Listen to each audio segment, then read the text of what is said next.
Hello and welcome to the latest episode of Talking Tottenham with myself, Ryan Taylor and Alasdair Gold. Talking Tottenham is sponsored by NordVPN. Ali, how are you? I'm right. I've literally run from the train station. I've just arrived back from Newcastle, run out of the station, headed into my house to do this, which I'm very happy to do, of course, because it wasn't the expected hammering I think many of us were maybe expecting. Yet another dreadful day at St James's Park. It was all right. Well, in the end, it was all right.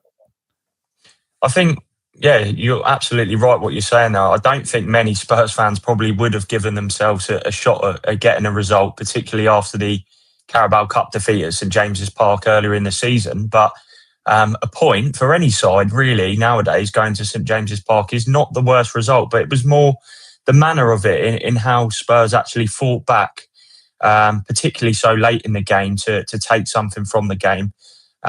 What are your general reflections of the game when you left St James's Park? Did you feel it was a fair result?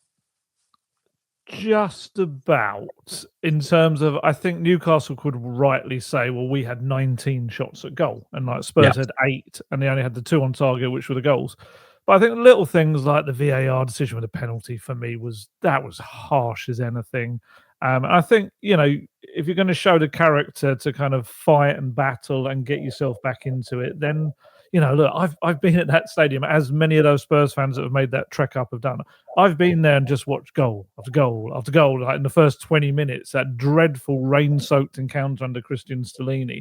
So for me, and I don't know if this is my expectations have lowered substantially, but I'm sitting there thinking, God, we're half an hour in, the Spurs haven't conceded. That's kind of where my head's at, which I don't think it's probably not the greatest winning mentality ever, but it's where we're at when we go to St James's Park.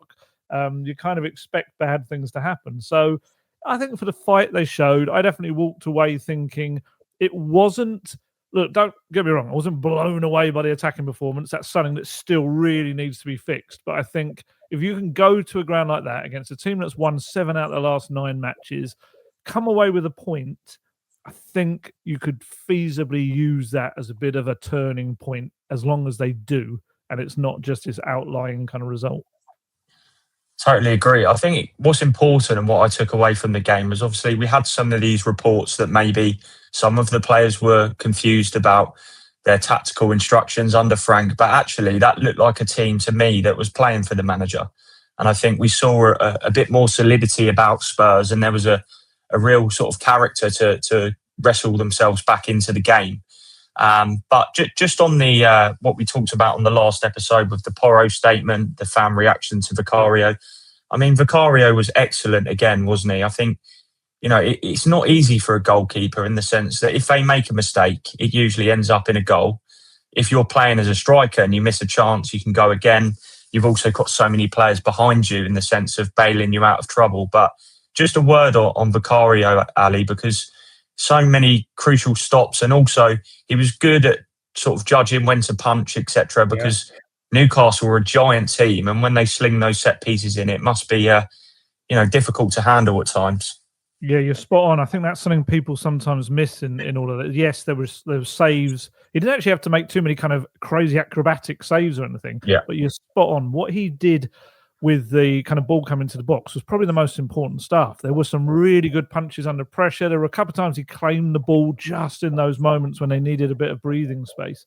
And look, I know Vicario has his critics, but one thing I think I would always say about Guglielmo Vicario, whenever he has a tough moment, normally the next game he's brilliant. Yeah. There's something about his mentality, his character, whatever it is. And we even said it in the last pod about the game against Fulham, that even after the mistake, he then went and did the same action in the next couple of minutes later because he wasn't scared. He doesn't have that mentality about him. And I thought it was excellent.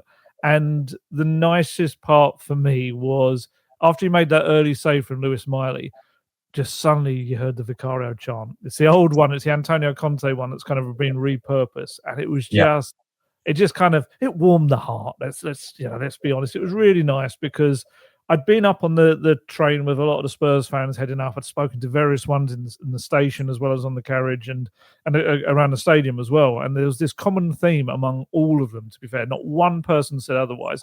that they all fully supported the booing. They were all fine with the booing at halftime and full time, and they felt, the money they're paying, especially the away ones going all across the country, they're not being served up what they should be getting. They've got a right to voice that.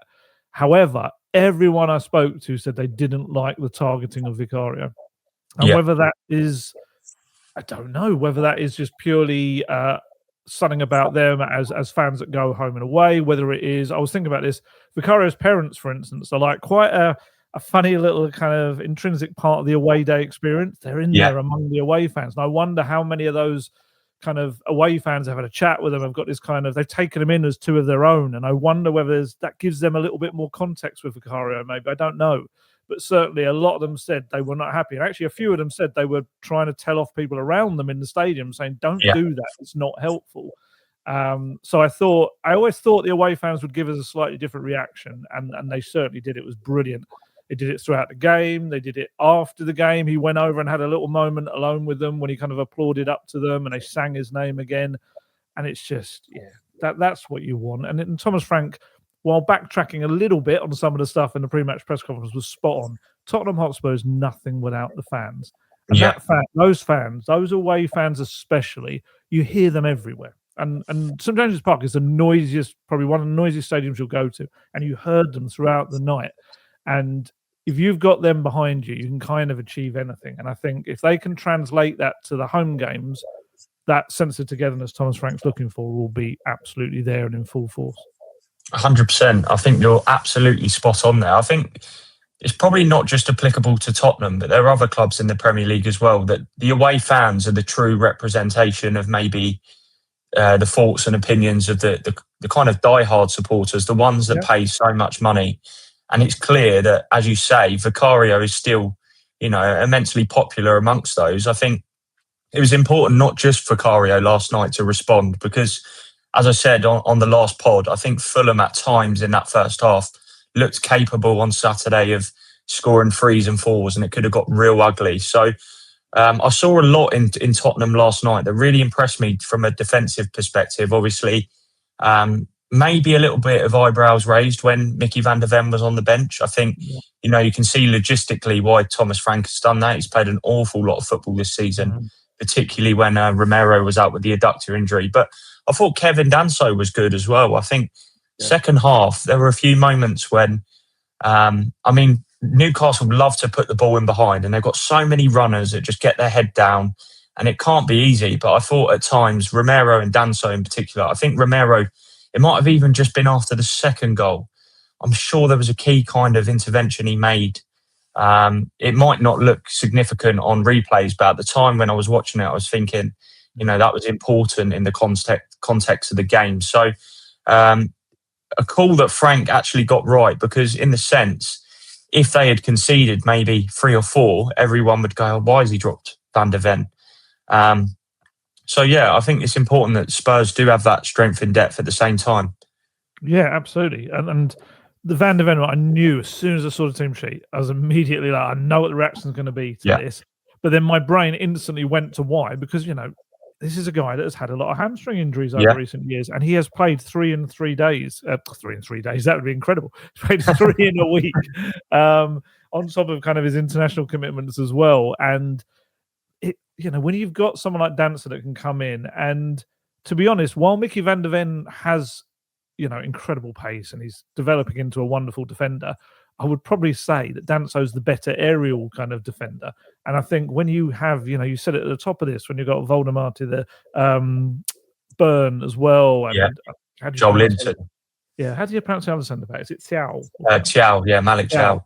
I mean, they're giants. It is literally like walking into like a land of BFGs kind of thing. They are huge, and their entire attacking play is about getting that ball wide and just hurling it into the box. But it's always to the back post. There's always someone at the back post that heads it across almost every time, whether it's a cross, a free kick, a long throw.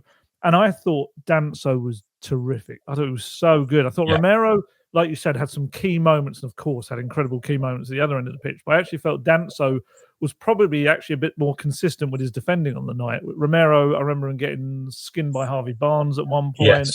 couple of sloppy moments with the ball at his feet as well, whereas I thought Danso actually on the whole dealt really well with some tough players to kind of come up against.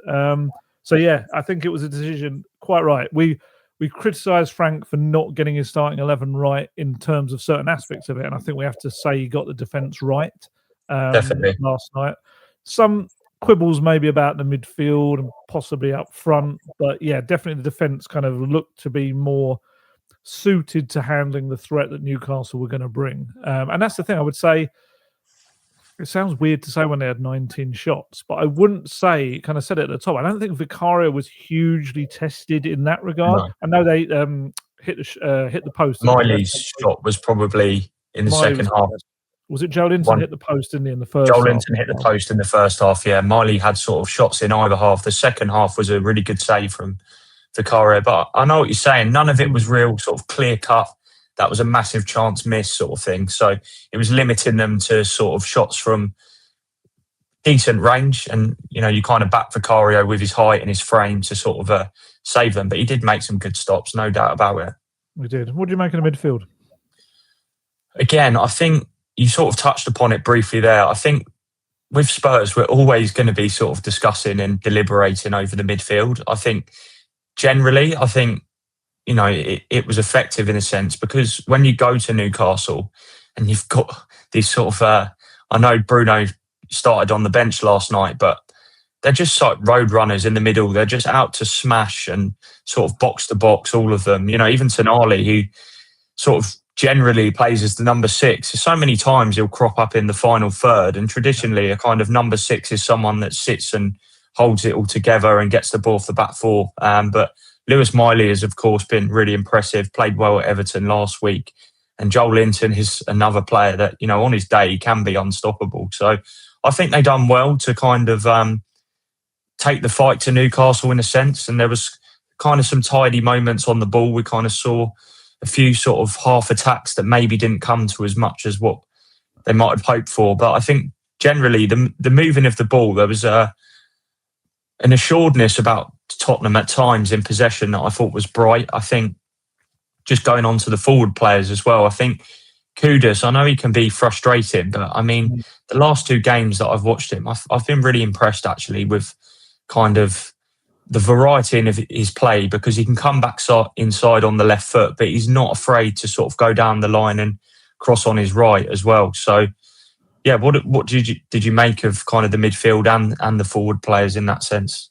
Oh, I've got so many differing opinions. What have I got? So I thought Bergvall was really good. I thought Bergvall pressed incredibly high. He was kind of playing in like a 10 role. It was almost like a kind of a 3-2.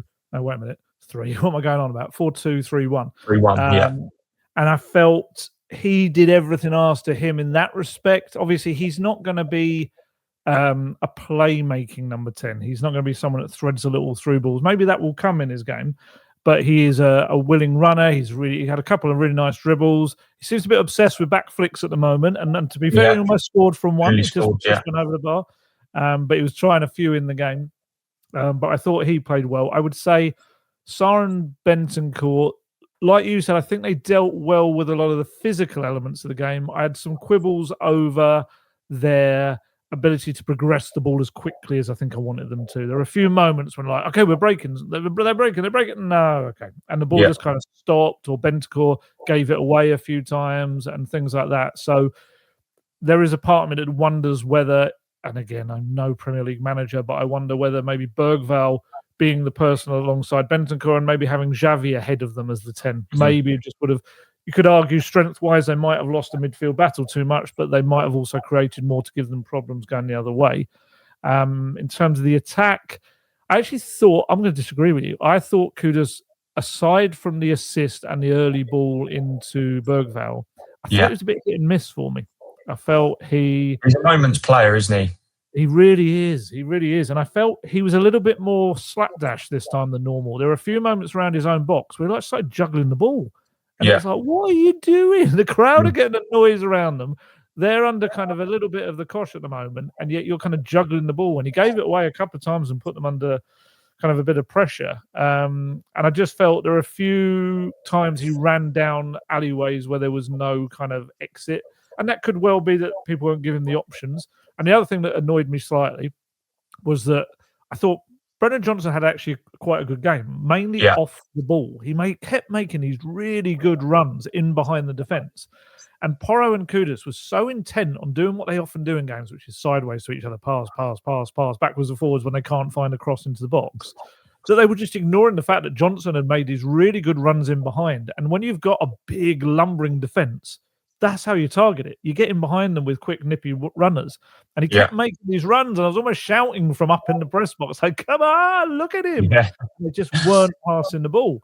So, yeah, I did feel sorry for Johnson. I think there were a couple of moments that, he could have got into the positions to maybe score goals. And Thomas Frank said, he keeps going on about the goals this team's lost in Solanke and Son leaving and stuff like that. But he's kind of been choosing to leave out the guy that scored, 22 goals in the last year or so. And that's why. It's because Johnson, I felt, was far more direct than a lot of the other players we've seen on that left in recent weeks, whether it's Odebear or we've seen Richarlison kind of there, but mostly coming inside. And I think Johnson, even on the left, just brings you that little bit more attacking intent. He actually had a big defensive moment, didn't he, at the other end? Yes, clearing off the line. Just a quick proposition for you, Ali. Yeah. How would you feel about maybe seeing Kudus and Johnson swap? Because Kudus has nailed down this right wing spot, but actually at Ajax and also West Ham, he has operated from the left. He can play centrally. I was actually saying to George Sessions from PA that I'd like to see Kudus maybe as kind of a 10 sort of second striker feeding off the number 9, because he's become a little bit predictable in the sense that, although I'm kind of contradicting what I just said in the sense that he can go either way, I think more often than not, most fullbacks have him figured out in the sense that he will favour coming back onto that left. I know he did do Lewis Hall, I think, at one point in the second half, but I would like to see him swap personally. I like the shout. I think we've seen it in spells where he's come in and as a number 10. I can't remember the game, but we had him and Richarlison up front together at one point. Was it maybe PSG in the Super Cup? I can't remember. But yes, he was playing off him, wasn't he? It was a different kind of system. Yes, and he has, the Spurs fans will remember Freddie Canute, who had like a Velcro chest, which would, every time the ball, he would bring it down his chest rather than head it. And Kudus has got that similar vibe about him. He seems to be able to, even if the ball is going miles in the air and it's someone like Dan Burn behind him, he'll somehow get his chest to it ahead of his head. I don't know how he does it. Yeah. But yeah, I can see that. It'd be interesting to see him on the left, whether that would limit kind of that ability to cross, because also we can't get away from the fact, and we shouldn't want to, that no one's got more assists in the Premier League than Kudus this season now, him and Bruno Fernandes as well. So yeah, it's a difficult one. You've got two people that really kind of want to nail down that right wing spot, and he's kind of trying to fit them in.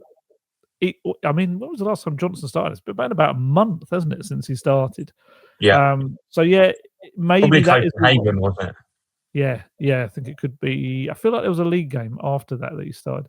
But either way, I think there's got to be a way of getting your, let's be honest, your biggest goal threat. He is the guy that was top scorer last season. You've got to find a way to get him in. I know people have got their issues with certain aspects of his play, but I think last night proved again that there's something about his play. If you can get a Xavi in there maybe to thread those balls through, he would just absolutely profit off of that. But we'll see. I was a little bit worried about him towards when he went off. He just looked a little bit stiff in the way he was walking off, a little bit awkward and uncomfortable.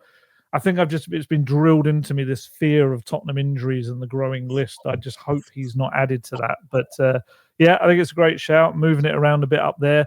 Let's be honest, it hasn't been working. So there's nothing can be lost, I don't think, by trying people in different roles in that front 3 or 4 or however you're going to play it. Definitely not. And I think, it's fair to say that there are certain quarters of the club's fan base that do have frustrations with Johnson. But I think it's a skill in scoring these tap-ins at the back post. It's not sexy. It's not, something that we're all going to be shouting from the rooftops about. But actually, to anticipate the ball and just getting that extra yard in at the back post and getting ahead of the defender, I've seen Johnson do it so many times. And I don't think Tottenham have enough of that. We touched upon it with Richarlison, actually, his goal against PSG. I mean, the amount of times, even at the end of the game, I think Johnson just ran out a little bit of steam. But someone put a cutback across and Johnson just didn't.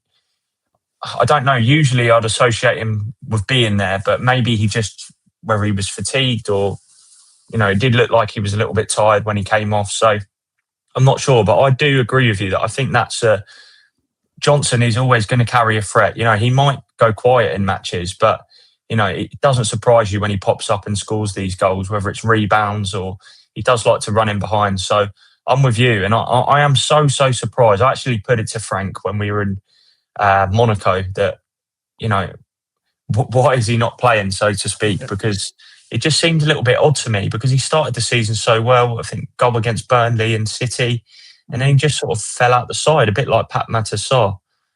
Yeah, he does. Look, I think he does do some silly things. Sometimes decision-wise, he is still a relatively young player, so he will make some silly decisions. Like last night, there were a couple of times he tried little flicks and things that didn't come off, and that, I think, frustrates the fans. Sometimes his defending isn't great, but I'd actually say I'd probably trust him more to track back and defend than I would a lot of the other kind of attacking players. And I'll scream it from the rooftops. I'd love to see him. We talk about Kudus moving inside. I'd love to see him as a support striker, Brennan Johnson at times. Having done someone it at Forest at times, I think. Exactly. And back in the day when Spurs, I'm not comparing them in levels of ability, but when you had kind of Kane and Son, and you would have the Mourinho season when Kane would drop back and Son would run on, someone could do that. Maybe it has to be Solanke when he comes back, but Solanke could drop back and play balls through to Johnson running on ahead of him. It would work so well in my mind, but maybe that's where it's going to stay. I don't know, but I just think he's got far more threat than people kind of give him credit for. Honestly, even I've seen on social media today, it's like he should never play again. He needs to be out of the team, and it's just kind of feel like crazy. Yeah, sometimes just watch different games, and even this, we'll do this, and there'll be people in the comments saying, what are you talking about? He's garbage and all this sort of stuff. I think you can just see there's just a difference in the intent down that in either flank when he's in the team. But yeah, that's good. What do you make of Randall Kolo Muani?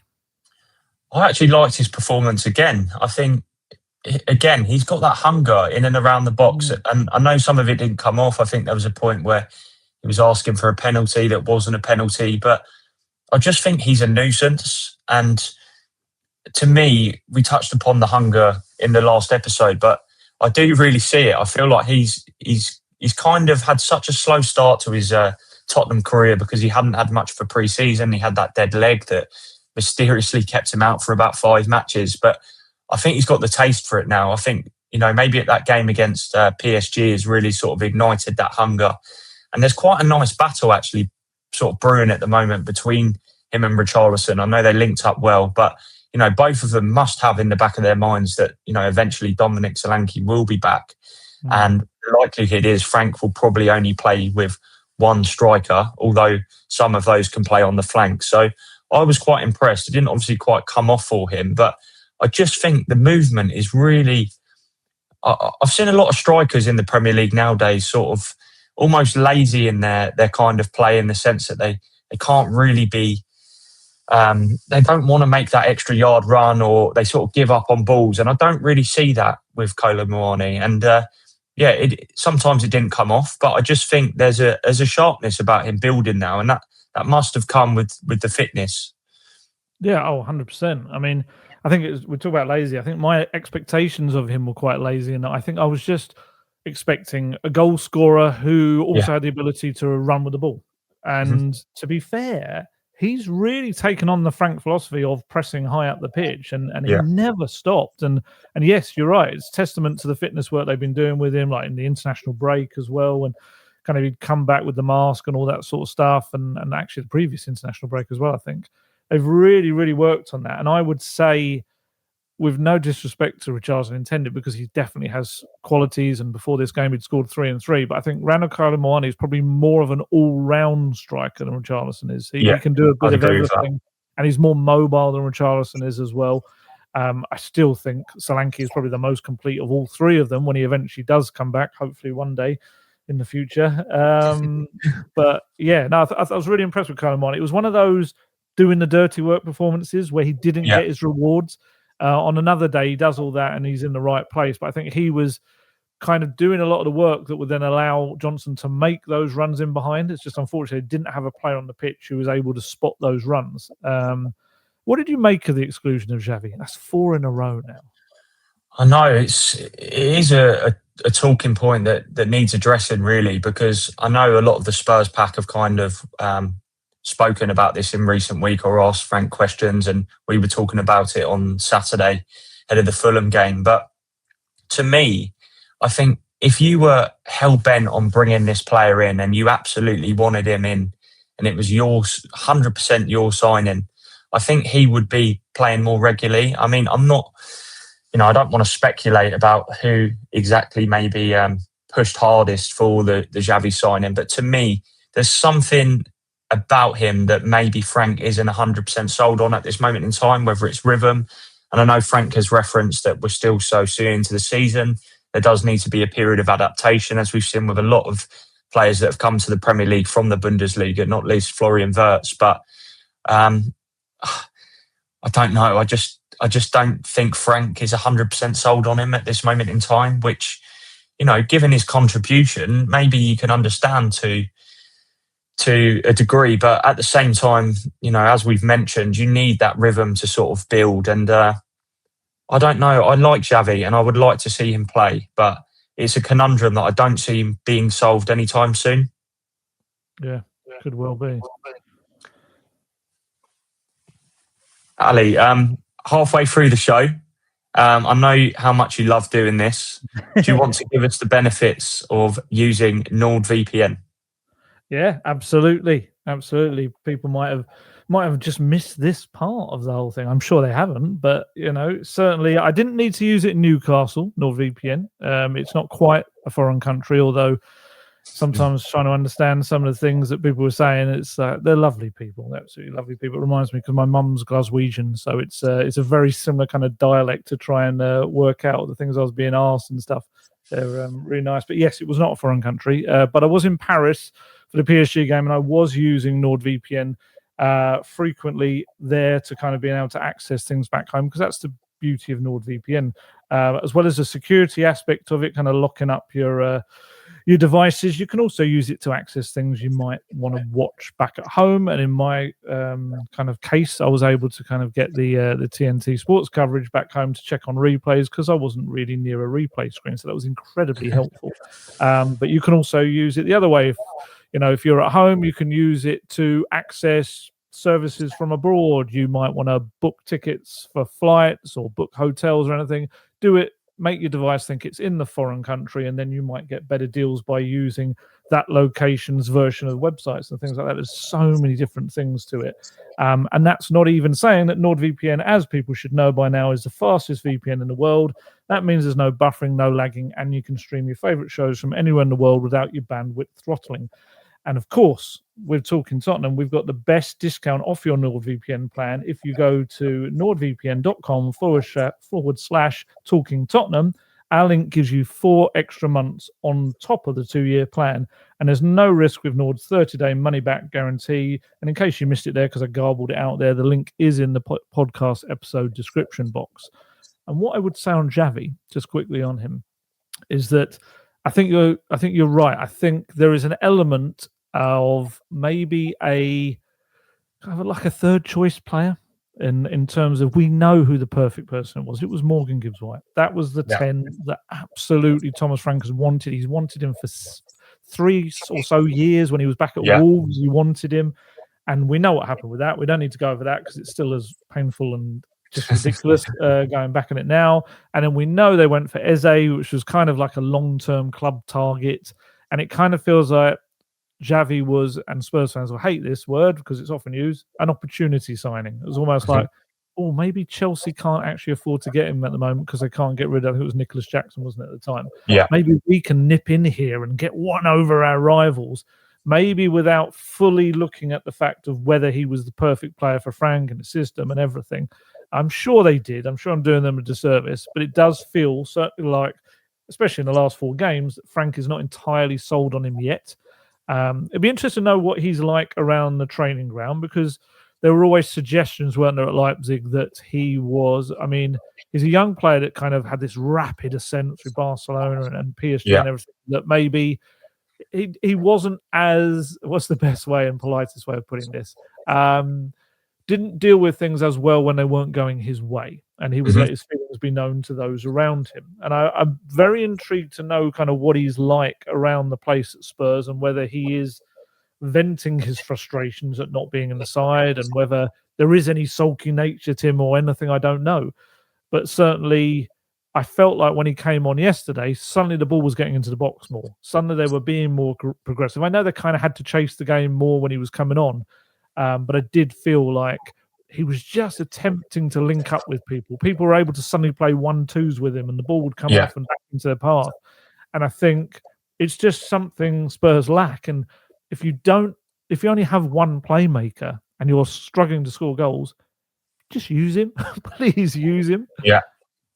I think, no, 100% agree with everything you've said there. And you could maybe even argue, I mean, you'll be more clued up on this, but there was those Nico pass links as well, and he's been exceptional this season in Serie A with Como. Looks like he's going to go back to Real Madrid. So there is maybe an element of that maybe he was the best option of what was potentially available.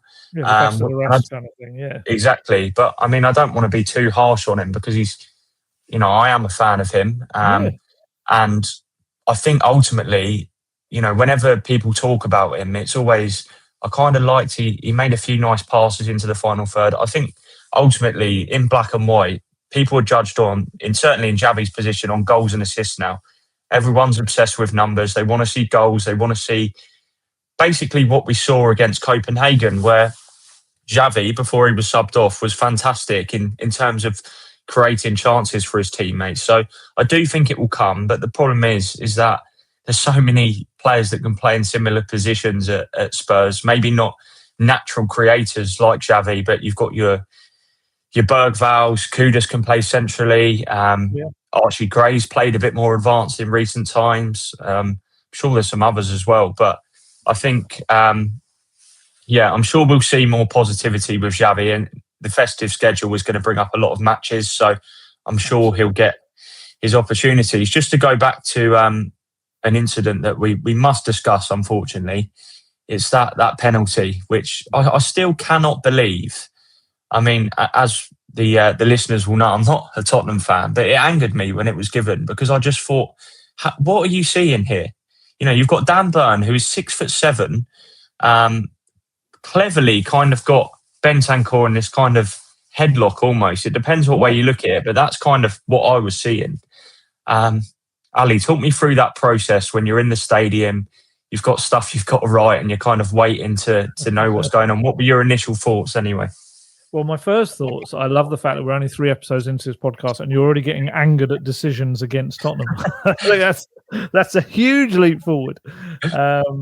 It was. I'm not a big fan of VAR. There's certainly some moments when it can be helpful. Of course. But my word, that was like, I saw it back on the on our little screens at St James's Park, and I was instantly like, okay, well, that's not a pen, because for most of the time, Bentancur has got his arms outstretched. He's not holding him. I think at the very start, he's kind of got his arms around. They're kind of almost hugging each other. But then he puts his arms out as if to say, you're right. no, I'm not doing anything here. I'm I can't do anything. I get the argument that he was never looking at the ball and he was always looking at Dan Burn. But the interesting thing is, Johnson was the one that, I'm going to say marking very loosely, because I don't think anyone, unless you are from the land of the Giants, is going to mark Dan Burn at a corner. I think you're essentially just trying to put him off. That's all you're doing, that's what Alexis McAllister was doing it for Liverpool in the Carabao Cup final. And you think, how is this small midfielder marking this giant? I mean, what's the point in it? But you're right. They try and put him off, and they don't even watch the ball at times. No, I mean, you're probably better off tickling him than you are trying to jump with him, So I think that was kind of what he was doing. And I just thought, there's no way this is a penalty, because, like you said, he had him in a headlock at one point, Burn. And then this is a ridiculous situation now. As soon as a referee signals the little kind of square or the rectangle of the TV, it's like, right, well, that's it, isn't it? Because he's never going to go over there and say, Guys, I don't really agree with that. I still stand by my original decision. It's so frustrating because then the game is being managed elsewhere. Yeah. And in that moment, neither he nor the official believed that there was anything wrong with what was happening. No. And it took someone somewhere else to go, do you know what? I think maybe. And I saw afterwards, Rio Ferdinand tweeted about it, and Romero. I'm not saying it's Romero doing it because we don't know who runs their social media accounts, but I noticed there was a sneaky retweet as they must have been coming away from the stadium. But yeah, I know. I like that. Yeah, because if Romero was to speak out on it, I'm sure he'd be hit with retrospective action by the FA. So a little cheeky retweet doesn't do any harm. Just on Romero, Ali. I mean, incredible. What he did in terms of salvaging that draw. Not only the first goal, which was a brilliant diving header, but the acrobatic second, which I'm sure Tottenham fans revelled in the sight of Aaron Ramsdale sprawling across his goal helplessly. Yeah, I'm with Thomas Frank in that I actually thought the first goal was better. Yeah. Because I think the quality of that, the movement, the header. I mean, Harry Kane would be proud of that. Getting ahead of a defender like Brennan and getting his head to it in the diving motion. It was so good. And, absolute credit to Kudus. I know I was saying his performance was mixed, but the delivery was perfect. And that, for me, was just an absolute brilliant header. I mean, he shouldn't have been there, Cristian Romero, but we know he loves to stay up when there's been a set piece or something. It kind of has this, icon savers, and he did on the day, to be fair. And I mean, the best probably thing about the overhead kick was the reaction time in getting off the floor, because he goes down in that tangle, doesn't he, of bodies when the ball, Ramsdale punches the ball, but he kind of sees it from the floor, gets up so quickly. And actually, when Thomas Frank first said it, he said, he did hit it with his shin. He was praising him hugely, but he was just saying that. And I actually thought, no, he didn't. I looked back; he does actually shin it. Yeah. It's a bit of a Rooney against City, isn't it? It is. But it's maybe the footballing gods just clearly decided that was exactly the contact that was needed to make it go past about 5 or 6 Newcastle players and into the back of the net. So yeah, which of the two did you prefer? 2 goals. I'm like you, as a kind of football purist. I think the first goal was lovely. Even the way it hit the net, it was almost like it didn't, just sort of like cushioned in there. It was just perfect, especially from that camera behind the goal. But I mean, the second, it was one of those moments where I would kind of almost shouted at the TV, in the sense that it took me back, because you sort of half expecting Newcastle to see it out once they get that second goal. But I actually thought it was Archie Gray to begin with. I'm not even sure if he was on the pitch at the time. You might be able to point me in the right direction. Yeah, he was. But when I saw it as Romero, I mean, it's a huge clutch moment for the captain. Brilliant goal. And, I think the fact it comes off his shin doesn't matter. That's the kind of luck that you need in those moments. And it takes us on nicely, actually, because if Spurs are to win on Saturday against Brentford, then you look back at that point at Newcastle and think, actually, that's a real platform to build upon. But of course, the awkward kind of narrative around this game is that Thomas Frank is, of course, facing his former club. So what are your initial thoughts ahead of this game? I think after tonight, when listeners will probably hear this show after maybe that they've seen Arsenal Brentford, but that will give us maybe an indication of what kind of game Spurs can expect. Yeah, I mean, it's a rare kind of opportunity for Spurs to get an extra day's rest as well, which doesn't always happen. Look, I think I'm naturally going to be pessimistic about a home game, unfortunately, because of what's occurred in the rest of 2025. But if you're going to harness anything, harness a 94th minute leveler, away in a stadium that you've had so much disaster at in recent seasons. And that was actually one of the questions afterwards. I think it was Jack from The Athletic asked that, do you need a player like Romero when things aren't going your way, just with that individual moment of brilliance, whatever you want to call it, just someone that steps up and is proactive. And that's exactly what Romero is. He is someone that is not going to sit back and let the game do its thing. He's going to stamp what he wants to happen on it. And that's, I don't think Ange Postecoglou used to really like him going up the top of the pitch a lot, but it kind of, and I remember a few times him and the coaches trying to get him to go back. But there's no denying when it causes mayhem. And I think having him in the side, not weirdly, but I kind of felt against PSG, he had one of his real off nights. Yeah. And but you just notice how much you missed him against Fulham. I would be surprised if they conceded both the goals they did in those first 6 minutes with Romero on the pitch. I just would. I don't think some of the things that happened in those passages of play would have been allowed to happen. I'm not saying he's perfect by all means, and like I said, some of his defending last night wasn't top notch, but I do think he just brings this little bit more of a, like I said, a front foot thing. So yeah, it's a huge game. Former side. It will be embarrassing if he doesn't, I think, get the win. And I think Brentford fans would enjoy it very much. And he does love Brentford. You know, he was there for so long. But I think, like anyone, really, he needs to change that home form around. And if he has to do it at the expense of Brentford, he will enjoy it just as much as any other club. Definitely. It's funny, Ali, because I recall the game last season. It was at the start of the campaign.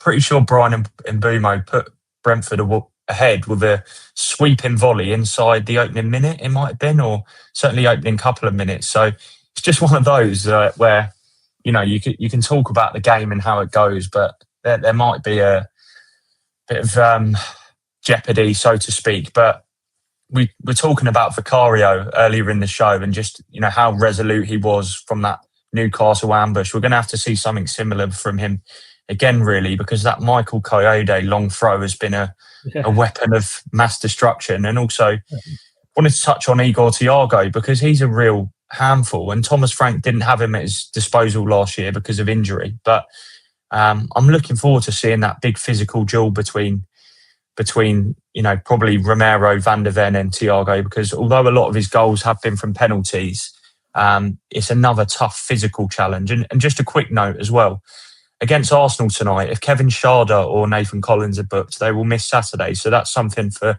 maybe Spurs to keep an eye on, particularly Schade, because he's another dangerous player as well. Great knowledge. I did not know that. Yeah, absolutely. Obviously, you'll have a fresh Van der Ven as well. You know, that decision may pay off with that respect. João Palhinha probably coming in as well as another kind of defensive barrier there, you would presume, instead of Bentancur.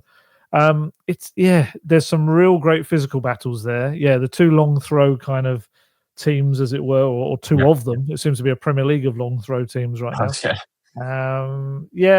What would your starting 11 be? It's difficult because I'm always reluctant to sort of make too many changes after a sort of positive performance. But you're right in what you say, Ari Palhinha, that, you know, it's clear that they probably will need to freshen that side of things up. I think the back four, it would probably be Van der Ven straight back in for Danso. However well Danso played, I think Van der Ven is, you know, speaks for himself, really. He's been incredible at times this season. Will it be 3 games in 3 through Doggy? If he was to start, surprised with his knee and the issues. Exactly. Yeah. I mean, I know it was played down by Frank last night because he was spotted limping, I think. I asked him at the end, Maybe that is a natural change with Spence to come back in, and then it's difficult. I'd like to see a bit more, that dynamic kind of midfield. Although I did like Bergvall last night, so if Johnson is fit, I'd have Johnson and Kudus either side with Kolo Muani. I think it'd probably be Palhinha, and maybe I'd like to see Gray in there, which is interesting because, of course, Brentford were very keen on signing him under Thomas Frank. I was just wondering, how about Gray, Palhinha and Xavi as a 3? Gray and Palhinha sitting behind him. I mean, I would like to see that, but I think Bergvall was... I've been quite impressed recently in the 2 games against PSG and Newcastle. I know it quite hasn't come off for him at times, but he's a great player. But they're 2 good options. I think, you know, that's the good thing about Spurs, is that these players have points to prove, and, you know, there's strength in depth and quality in reserve. So, you know, it creates a good situation for Frank, where he's got a lot of hungry players. What about you? What's your team? No, you can't get away without doing your attack first.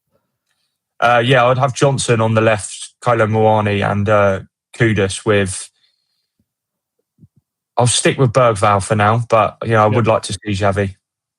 Okay. I think I just have my worries about Brennan Johnson, the way he come off. And so I think even if it's nothing, maybe they'll just rest him for that.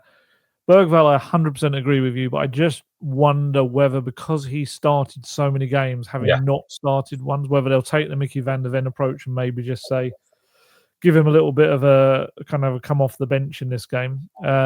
So yeah, I don't know. I'm kind of starting to get my head around the idea of having Palhinha and Gray, because Gray will bomb on as well if needed, with Xavi in there. And it gives him a little bit of protection behind him. And then I wonder, I've just got this feeling he'll bring Richarlison back in for a start, which I would love to see Randall Kolo Muani keep on playing, because I just think he's doing so well. I wonder if he goes Odegaard, Richarlison, Kudus.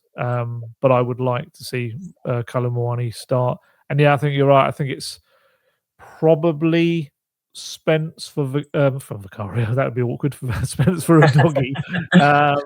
It'd be interesting to see if Porro is back in there with the home fans, because he had a little bit of a kind of making up moment with the away fans. He went over to them last night and applauding them, and he kind of kept putting his hand on his heart, on his chest, kind of thing, as if, I don't know if it was an apology, but certainly maybe he sees them as the true Spurs fans or whatever he put in his post. But certainly it'd be interesting to see the reaction he gets. I don't think there'd be that's going to be another fascinating element for me, is like the fans in a kind of a way are going to be judging the team, absolutely right, because it's another home game. But I kind of feel like all eyes are going to be on the fans as well, and how they react and how they do, because we've said the away fans have been brilliant. Do the home fans, are they going to roar? Are they going to produce the same kind of atmosphere they did at St James's Park last night?